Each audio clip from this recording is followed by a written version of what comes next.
Please welcome Dr. Mel Krug, everyone.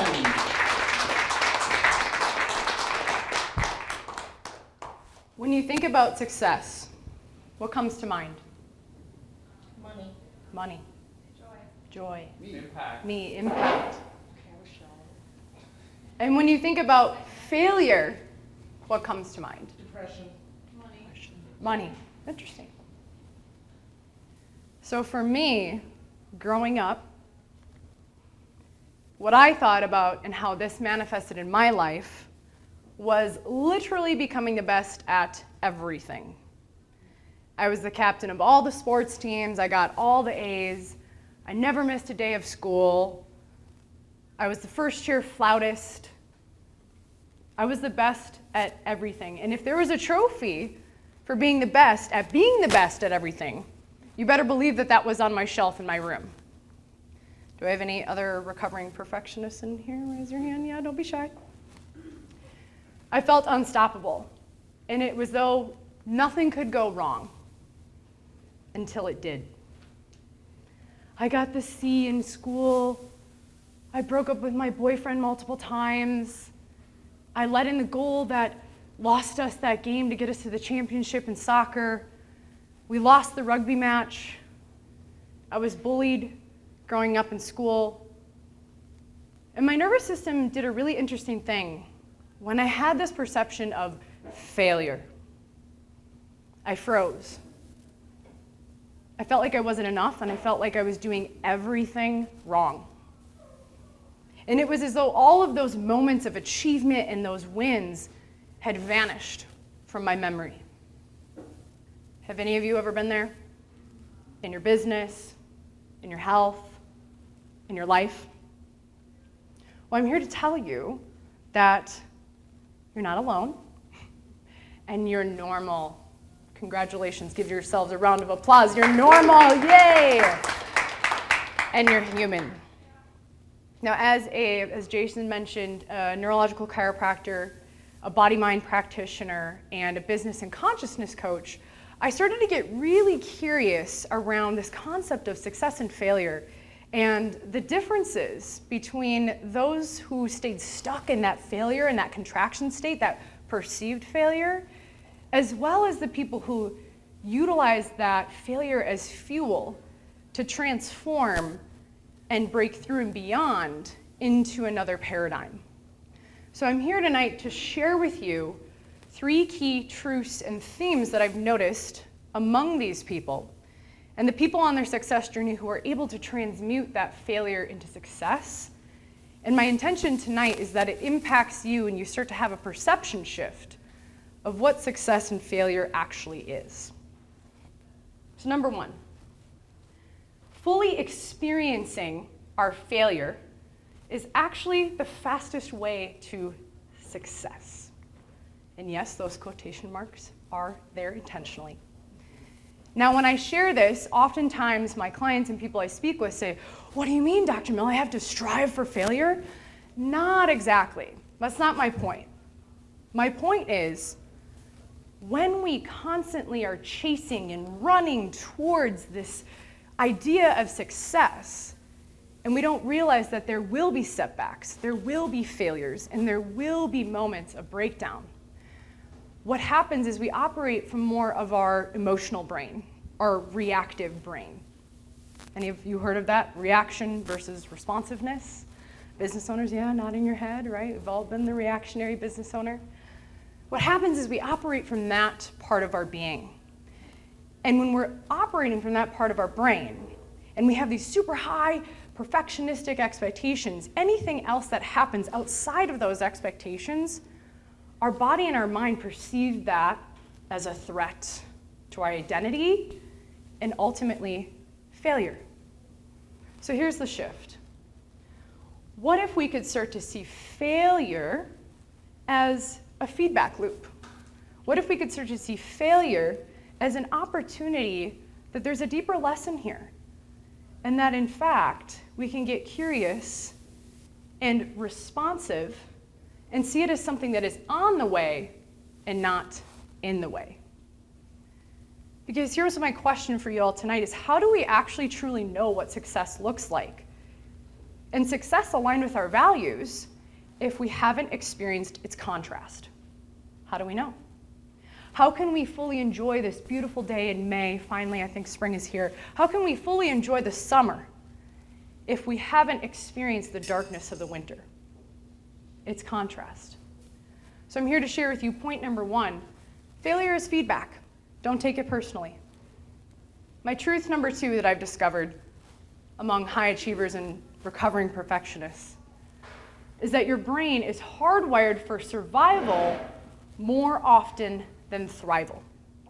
See, majority of the real estate in our brain is programmed to seek out potential threats in our environment. I know we like to think we're like ultra-conscious alien beings, and you're still an animal, y'all. Our nervous system is hardwired and programmed to seek out potential threats based on past experiences. And while there's nothing wrong with that, there's nothing wrong with this physiology and with our physiology in evolution. However, having an animalistic tantrum every single time a client potentially wants to leave your business isn't exactly the pathway to self-awareness, leadership, and influence. Would you all agree? Even though maybe at times you want to throw a tantrum when you get off the phone, right? Here's the thing. It's not a either or. It's a both and. One of the greatest ways that we can access our problem solving, our higher brain, our executive centers, our ability to collaborate, as Jason said, one of the best ways that we can do that is to actually become more safe in our physiology, as well as emotionally regulated on a consistent basis. For myself and for the clients that I work with, and some of the high achievers that I come across every single day, it can be really challenging sometimes to actually feel your emotions. And it's very easy to just drive and strive and push through and go, and all of a sudden, man, smack in the face, we're hit with that perceived failure. And what happens? We get reactionary, we get irritated, we get frustrated, we get annoyed, and we experience all these things that really just means you're human.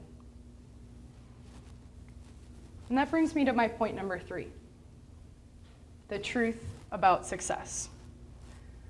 Now, oftentimes when I share this content and these strategies and truths with people, my clients or people I come across will say, well, Dr. Mel, I get that. I get that I have emotions. Maybe I'm not the emotion, but I get that I have emotions. But why? Why does my brain do that? Why do I feel so triggered? Why do I feel as though the little things in my daily life, whether it's marketing or networking, why do I feel that way? Why do I get so triggered? And I share with them this. A desire for the illusion of perfectionism in the success journey often stems from a trauma response in your nervous system. Everyone take a deep breath.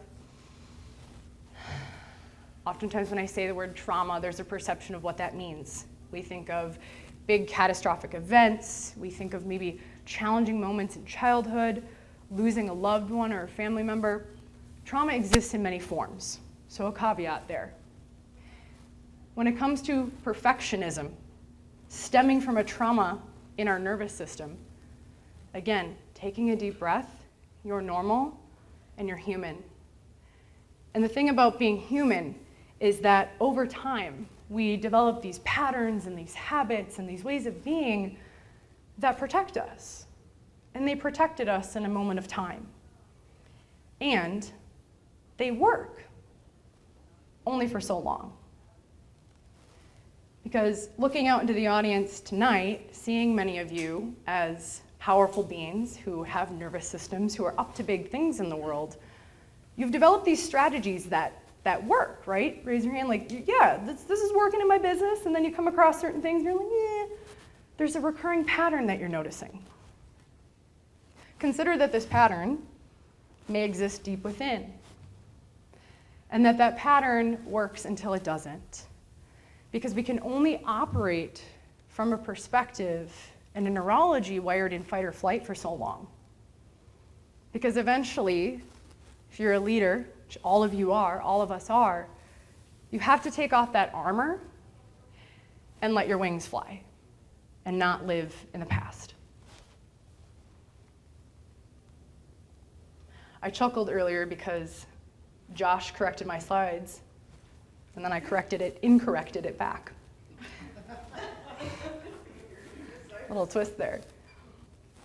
A month ago, I was preparing for our business birthday. We reached 5 years, which is amazing, and we had a successful birthday a business birthday rather. Thank you. Someone's applauding. Thank you, or water bottle applauding me.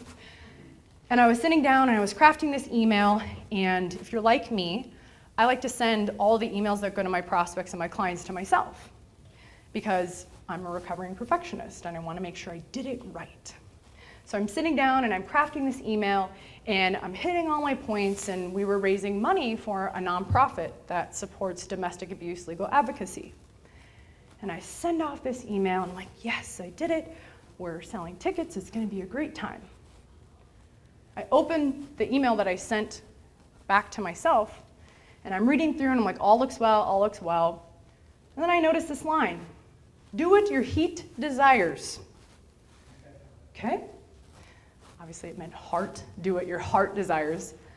Now the old version of me, maybe 5 to 10 years ago, would have said, oh my gosh, what are my clients gonna think of me? They're not gonna think I'm a smart doctor. I misspelled things. Doctors misspell things all the time. That would have been the old version of me. Instead, I said, okay, what's the opportunity here? How can this serve me? And rather than going into that reactionary mode, I just step back and say, you know what? The email got sent out, and guess what? We still sold tickets. And some of my clients actually found it funny. And when they came to the dance party at the business birthday, they're like, yeah, I'm bringing my heat to the dance floor. So in my mind, and in our mind sometimes, we can create these stories that aren't actually real. So consider that you can only get so angry and mad and frustrated at yourself for misspelling a word in an email that goes out to maybe hundreds of your clients or prospects. You can only get so mad and angry at yourself until your physiology and your heart actually start to give up on you. And I'll invite you to look at this deeper, that you can only stay frozen for so long in our emotional setbacks before your clients or your future clients start to lose out on the gifts that you were meant to give and the ways that you're meant to serve them. We can only stay stuck there for so long. So now what? What's next? You understand that perfectionism is an illusion, correct? Hopefully. I'm really big and passionate out there in the world, really helping entrepreneurs and people overcome things like trauma and setbacks in not only their mind, but their body. That's something I really love helping people with as far as their body-mind connection and their nervous system. And I'm really big on teaching that and helping people overcome and reclaim their life and ultimately step into that leadership that's confident, that's empowered, that's inspired, and that's embodied from the inside out, which all of you have the ability and are accessing and trying to access on a daily basis. So if you're curious to learn more, if you're curious to connect with me, I'd love to connect with you after this. As a millennial, I am very active on social media. So if you're curious to follow some of these teachings, I give away a lot of free content. I love to just jump on there and teach about these things so you can have tangible things to apply in your daily life. You can follow me at Dr. Mel Krug on Instagram and all the social platforms. And I'll leave you with this. Whether you think you can or you think you can't, you are right. Henry Ford. Thank you for having me tonight. It's an honor to be here, and it's my birthday, so let's have fun.